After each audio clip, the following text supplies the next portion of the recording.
the Miami Heat, who had lost 4 straight games. You know who can fix that? A game against the Sacramento Kings. The Heat got the win against the Kings. They're again on top of the Eastern Conference. Can they stay there, Mr. Rose? First, I want to say just a line about the Kings. I love De'Aaron Fox, but it's almost impossible to be as trash as they've been for so very long. With that being said, yes, I believe so. And the turbulence that you saw boil over in the huddle between the Miami Heat, for the rest of the world, it was like, oh my goodness, we're going to pay attention to the Heat today, even though they're the #1 seed in the East. It's just another day at the office for them. And if you notice, all of a sudden, Jimmy's back focused, 27 points. Look at Bam, 22 and 15. You need your best players leading the way. Tyler Hero, legitimate candidate, 6th man of the year, 20 points. He's been initiating offense and consistent all season.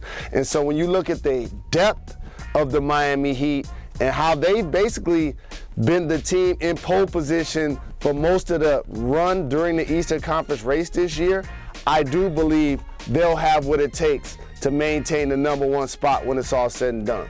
And you look at those other 3 teams, 2 through 4, just 1 game behind the Heat, and one of those teams was in action yesterday with a chance to take the top spot from the Heat. The Boston Celtics could not do it because they ran into Pascal Siakam. Siakam has been locked in lately for the Raptors. He got them the win against the Celtics, who are now still 1 game behind the Heat. So the thing I wanted to profile about Pascal Siakam is he's a prototypical front court player in the East Coast as it relates to that conference. And here's what I mean.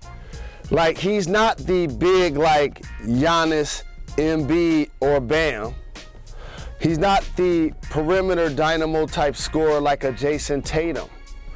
Or he's not, or KD, but he's not like an electric ball handling PG like a Kyrie.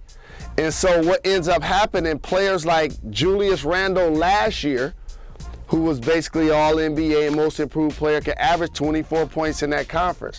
Pascal got off to a slow start this year. Fred VanVleet was their all-star. Now all of a sudden he's found his game as a player that's won a championship with that team, and now his consistency is able to drive them in games where you're going against Boston and they don't have Brown, Tatum, or Williams, or Horford for that matter. And so the Toronto Raptors, while we're talking about the top of the East, it's going to be interesting to see who draws them at the bottom of the conference. Of course, as they are now getting themselves out of a play-in situation, trying to get the 6th seed, which would match them up nicely in the first round in the playoffs. But Jalen, with the injury news of Robert Williams, Time Lord is going to spend some time on the bench, not available for the Celtics, likely through the playoffs. Does that kill their chances of winning the Eastern Conference? It does, and I always felt like to take that leap would be a long shot based on just this team outplaying expectations, in particular since January 1st to so many people. Not mine. I believed in what I felt like this team could accomplish.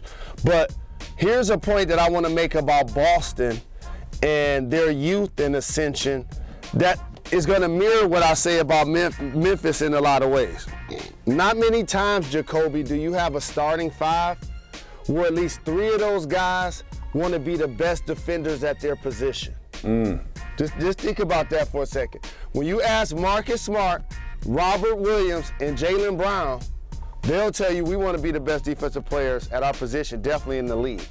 The same thing for the Killer Bees, Bane, Brooks, and Triple J for Memphis. And when you have a team like that and you lose one of those guys, Robert Williams is the only guy in the NBA that's holding opponents to 40% or below 40% field goal percentage when he's guarding them. So to not have him in the lineup as the season progresses, I'm glad they got a chance to meet their apex and hit the #1 spot before he got injured, so we know what to expect from this team, but they can't win the Eastern Conference if he's not healthy. Thanks for watching ESPN on YouTube. For live streaming sports and premium content, subscribe to ESPN+.